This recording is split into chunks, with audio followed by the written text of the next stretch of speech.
There are four main types of ribonucleotides present in the cells, and it depends upon the types of nitrogenous bases present in a ribonucleotide.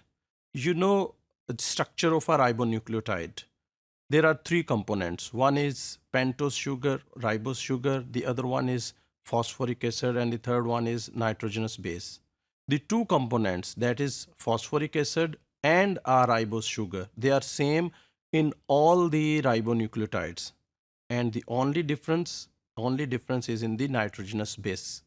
So as you know, there are four types of nitrogenous bases present in a ribonucleotide. One nitrogenous base is present in one ribonucleotide, but overall there are four types of ribonucleotides. So there are four types of nucleotides which are present in a ribonucleic acid. These four types, they depend on the type of nitrogenous base. As you can see, this colored portion is a nucleoside. This is a nucleoside because a pentose sugar and a nitrogenous base, when they both combine, they make a nucleoside. And here the nitrogenous base is adenine, so this nucleoside is adenosine. And when to this adenosine a phosphoric acid is attached, it becomes a nucleotide. So this adenosine becomes adenylate. Let's move to the second type of ribonucleotide present in the nucleic acids. Here it is guanine. So in this colored portion, a guanine joins with a pentose sugar and they make a guanosine. And when to this guanosine a phosphoric acid is attached, it make a guanylate. So next, here are two other types of ribonucleotides. Again, the colored portion, this colored portion is a uridine because the nitrogenous base present here, this is uracil.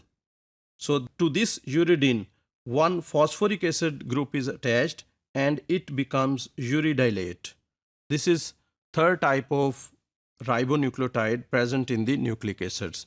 The fourth and the last type of ribonucleotide is cytidylate. In a cytidylate, the nitrogenous base is cytosine, and this pentose sugar and this phosphoric acid is present. So when a cytosine attaches with pentose sugar, it makes cytidine. And when to this cytidine a phosphoric acid is attached, a complete nucleotide, that is cytidylate, is formed. So these four types of ribonucleotides are present in the ribonucleic acids. Next, how these ribonucleotides are joined together, because I said ribonucleic acid is a polymeric compound. So many ribonucleotides join together to make a molecule. So here you can see this is one ribonucleotide and this is second ribonucleotide.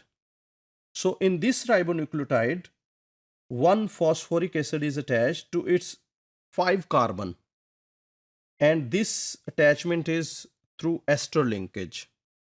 So the hydroxyl group present here in this phosphoric acid, it attacks to the hydroxyl group present on the pentose of next ribonucleotide.